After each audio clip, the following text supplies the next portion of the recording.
Hi, and welcome along to the North Lodge Cottage Garden. An old rambling rose for you today, still in production but bred and introduced by Taine in 1873. This particular rose behind me is Paul's Noel, planted here with Clematis nellymosa. It is a riot of absolute pastel colours, which is really rather splendid.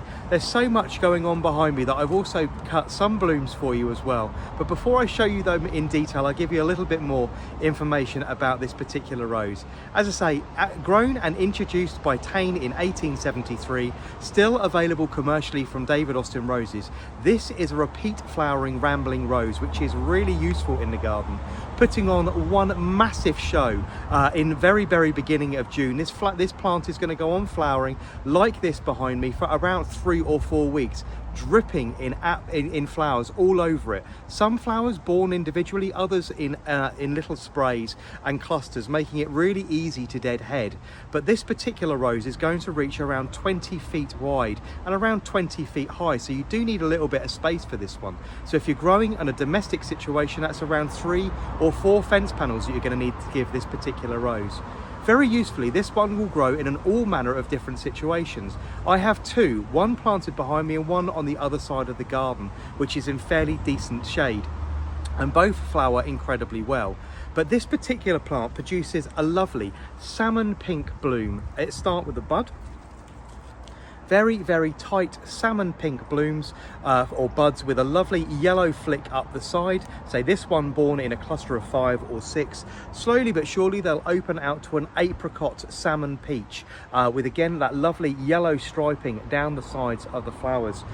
When fully opened, you have a rosetted shape, a little star burst with pointed edge petals around the outside, working its way into a lovely pincushion shape in the very center. This particular rose unfortunately does suffer with a little bit of mold, mildew and black spot once under stress. So if you do plant it in a shady area, make sure that you're mulching it deeply and you're giving it plenty of water. But this is Paul's Noel, an old rambling rose still available now, which reaches around 20 feet.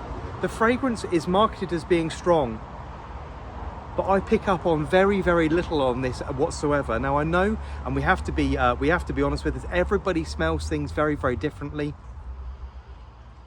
I mean, there's something there, but there's nothing really there to describe. On the websites, it's described as having a light chrysanthemum fragrance, but not really knowing what chrysanthemums smell like, although I've smelt them. They don't really smell very much, which would probably explain why I'm not picking up on a huge amount of scent from this. But Paul's Noel, an old rambling rose, which you can get away with pruning at different times of year. Now I mention this because I have actually pruned this when I first inherited this particular plant behind me. Had no idea what this was, and actually went ahead and bought another one, which I've planted on the other side of the garden. Since been able to identify them as the same plant. But I've actually pruned this one when I first moved into the house 5 years ago as a climbing rose. So I pruned it very late on into January, February and into early March. It still flowered really well. This particular season I left this and I deadheaded this really well and pruned it as you should do with a rambling rose in very late August, early September. And as you can see, putting on an absolute splendid show behind me as well. The new rose that I planted around 4 years ago is just starting to find its feet and trains beautifully well. Although the plant is particularly spiky, if you can see, there are very sharp, small, backward facing barbs, which are incredibly sharp, razor sharp barbs. So you do need to be careful when handling it. It is really easy to train. The canes are quite thick. If you point them in a certain direction and tie them in, they tend to continue to grow that direction as well. Unlike other rambling roses, for instance Malvern Hills, where you'll tie the growth in and it will rapidly upright itself looking for light. This one, particular Paul's Noel, does really well and trains itself quite nicely and follows wherever it is that you may have taken it.